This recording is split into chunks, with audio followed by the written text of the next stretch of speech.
If your phone rang at 3 a.m. and the caller was someone you buried yesterday, would you answer it? 17-year-old Michael lived in Ohio with his mother. Just one day earlier, his beloved grandfather, Robert, had passed away after a long illness. During the funeral, Grandpa Robert's cell phone was placed inside the casket and buried with him. That night, Michael couldn't sleep. At exactly 2:59 a.m., he stared at the ceiling as the house sat in complete silence. Then, his phone suddenly started ringing. Michael picked it up and looked at the screen. His blood ran cold. The caller ID. Grandpa Robert calling. Frost. How is this possible? His grandfather's phone had been buried with him. The phone kept ringing. After a few seconds, Michael finally answered. For a moment, there was nothing but the sound of slow breathing. Then he heard a familiar whisper. Michael, listen carefully. No matter who knocks on your door tonight, don't let them inside. The call ended before Michael could even process what had happened. Knock. Someone was at the front door. A woman's voice called from outside. Michael, it's Mom. Open the door. Michael rushed toward the entrance. His hand reached for the doorknob. Then he remembered his grandfather's warning. Don't let anyone inside. Stop. A few seconds later, the voice outside began to change. It became deeper, stranger, no longer human. Then it whispered, Michael, I know you're in there. The knocking turned into violent pounding. Bang, bang, bang. Suddenly, the entire house went dark. At that exact moment, Michael heard slow footsteps coming from the upstairs hallway. Even though he knew he was completely alone. The footsteps upstairs grew louder. Stiff and stiff. A step. Michael's heart pounded in his chest. He slowly walked toward the staircase. Every step felt heavier than the last. When he reached the second floor, he noticed something strange. The door to his grandfather's bedroom was wide open. He was certain he had closed it before going to bed. Taking a deep breath, Michael stepped inside. The room was dark.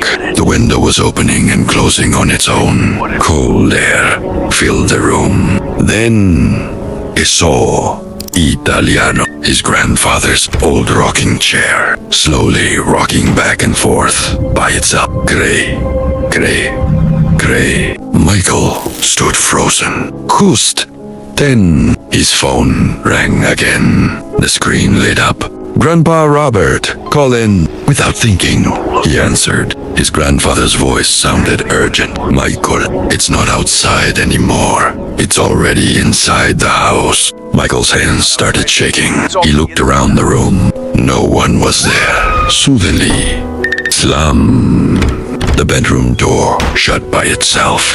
The lights began flickering. Then, the large mirror on the wall cracked with a loud snap. Michael looked into the broken mirror, and behind his reflection is a tall, dark figure standing only a few feet away. A spoon around. Nothing. No one was there. Slowly, he looked back at the mirror. The figure was even closer now. It had completely black eyes and a wide, unnatural smile. Then Grandpa's voice came through the phone again. Don't look at it. That's exactly what it wants. Michael immediately closed his eyes. The room fell silent. A few seconds later, everything stopped. He slowly opened his eyes. The rocking chair was still. The mirror looked normal again. It was as if nothing had happened. But then he looked down at the floor. Fresh, muddy footprints, bare human footprints, led out of the bedroom and straight toward the basement. Michael stared at the muddy footprints. They looked fresh, as if someone had just walked through the house. His hands were shaking as he followed them down the hallway. The footprints stopped at the basement door. It was slightly open. A cold breeze drifted up from the darkness below. Michael's heart sank. He remembered something his grandfather had told him years ago. If you ever find the basement door open in the middle of the night, don't go down there. Michael reached for the doorknob. Just then, his phone vibrated. Grandpa, Robert, calling. He answered immediately. His grandfather whispered, Michael, lock the basement door. Don't let it come upstairs. Before Michael could reply, the call suddenly disconnected. At that exact moment, a voice echoed up from the basement. It sounded exactly like his grandfather. Michael, come down here. Michael's face turned pale. He slowly looked at his phone. His grandfather had just warned him, but the voice downstairs The answer. was also his grandfather's. One of them was lying. The voice from the basement spoke again. This time it sounded weak, almost desperate. Please, I'm trapped. Help. Michael took one step toward the basement stairs. Then another. The darkness below seemed endless. Suddenly, a pale hand slowly appeared from the shadows and wrapped around the edge of the staircase. Michael couldn't move. The pale hand slowly tightened its grip on the staircase. Then another hand appeared. A shadowy figure began climbing the stairs. Michael switched on his phone's flashlight. The light flickered, then finally stayed on. The figure stopped halfway up the stairs. Its face was still hidden in the darkness. Then his phone rang again. Grandpa, Robert, calling. Michael answered immediately. His grandfather's voice was calm this time. Don't let it see your fear. Whatever happens, don't let it touch you. The call ended. At that exact moment, the figure stepped into the light. Michael gasped. It looked exactly like Grandpa Robert. The same face, the same clothes he had been buried in. But something was terribly wrong. His skin was pale. His eyes were completely black, and his smile stretched far wider than any human smile could. It slowly raised one hand toward Michael. Michael, it's really me. Call me Eddie. Michael took a step back. He remembered what Grandpa had just said. Don't let it touch you. The creature smiled even wider. Then, in a cold whisper, it's you answered the wrong call. The lights in the basement suddenly went out. Everything fell into complete darkness. Only one sound remained. Slow, heavy footsteps walking toward Michael. Michael backed away as the footsteps came closer. His phone's flashlight suddenly turned back on. The creature was gone. The basement was silent. Then Michael noticed something on an old wooden shelf. A small metal box covered in dust. On the lid, written in his grandfather's handwriting, were the words, "For Michael." Only his hands trembled as he opened it. Inside was an old photograph. It showed Grandpa Robert as a young man standing beside another man, but the second man's face was completely blurred. On the back of the photo, a message was written, "If it ever returns, never trust its voice." At that moment, a loud laugh echoed through the basement.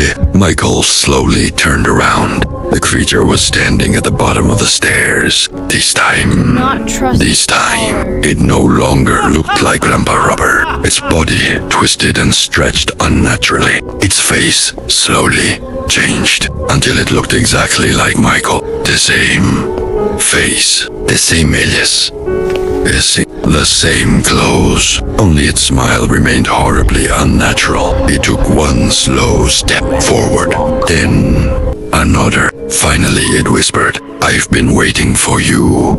Michael's phone rang one last time. Grandpa, Robert, calling. He answered immediately. His grandfather shouted, Michael, destroy the photograph." Michael looked down at the picture in his hand. The creature smiled and began walking toward him. White out, Hesitating, Michael tore the photograph in half. The moment it ripped, the creature let out a horrifying scream. The entire basement shook. The lights flashed wildly. The walls trembled. The creature's body began to crack apart as if it were made of glass. Dark smoke poured from its body. Within seconds, it dissolved into nothing. Silence.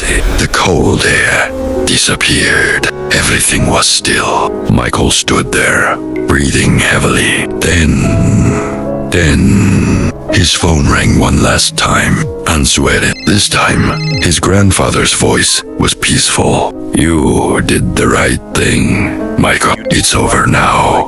Goodbye, and live a good life. Goodbye. The call ended.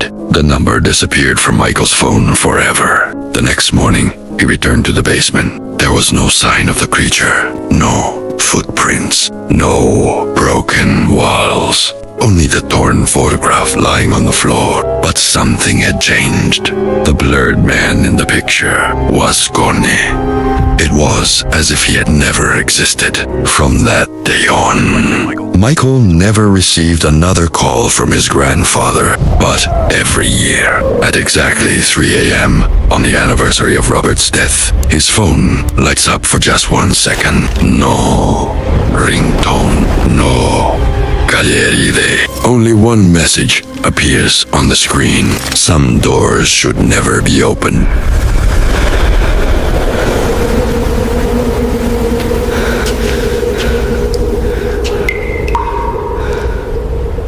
If I had listened to my mom and dad that night, maybe my life wouldn't be like this today. Even now, whenever it's 12:14 a.m., I can still hear that girl's voice echoing in my ears. Because what came into my house that night wasn't my girlfriend Emily. It was a demon. And the scariest part is, my mom and dad already knew everything about her, but they had kept it from me. That night, my mom and dad suddenly started getting ready to leave the house. I asked, "Where are you guys going this late at night?" Dad simply said, "We need to go to the church. There's something very important we have to take care of." I asked again, "Right now?" At night. Mom looked at me, but she didn't say anything. Dad put his hand on my shoulder and said, "Ethan, don't leave the house tonight. And if someone comes to the door, don't let them inside." I laughed. "Dad, why are you two trying to scare me?" They didn't answer. They left. I had no idea that they were going to the church to meet the father, because they already knew that something evil was inside our house. At around 12:14 a.m., my phone rang. Emily's name appeared on the screen. I answered the call. Her voice said, "Ethan, I told my friend I was going to her place, but I left and I'm coming to see you." I said, "Okay." Mom and Dad aren't home either. I'm alone. Come over. She laughed. "I'll be there in a few minutes." About 20 minutes later, knock, knock, knock. Someone knocked on my door. I walked to the door, and I opened it. Emily was standing right in front of me. But the moment she stepped inside, all the air in the house suddenly turned cold. She looked at me and smiled. I asked, "What's wrong? Why are you so quiet?" She said, "I just came to see you." She sat down beside me. But within a few minutes, I started noticing that something about her was strange. She knew things about my house that she had never seen before. Suddenly, she looked at me and asked, "Why does your dad sleep in the downstairs room at night?" I stared at her.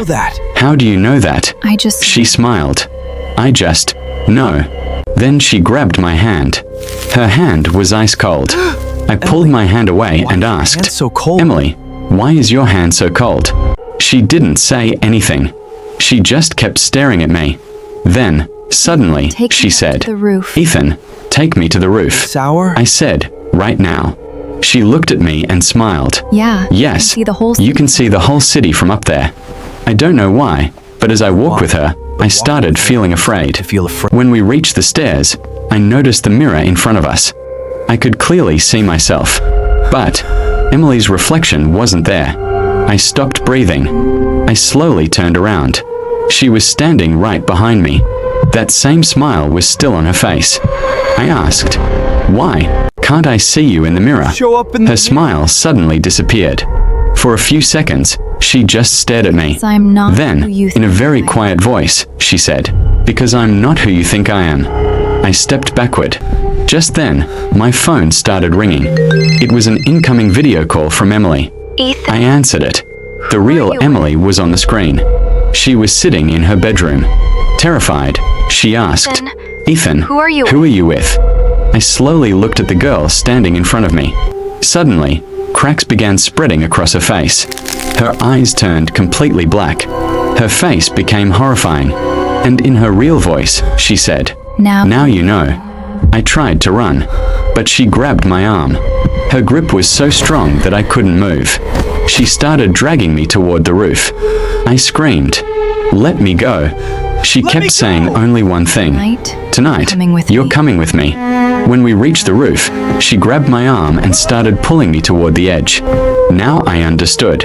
She wanted to make me jump off the roof.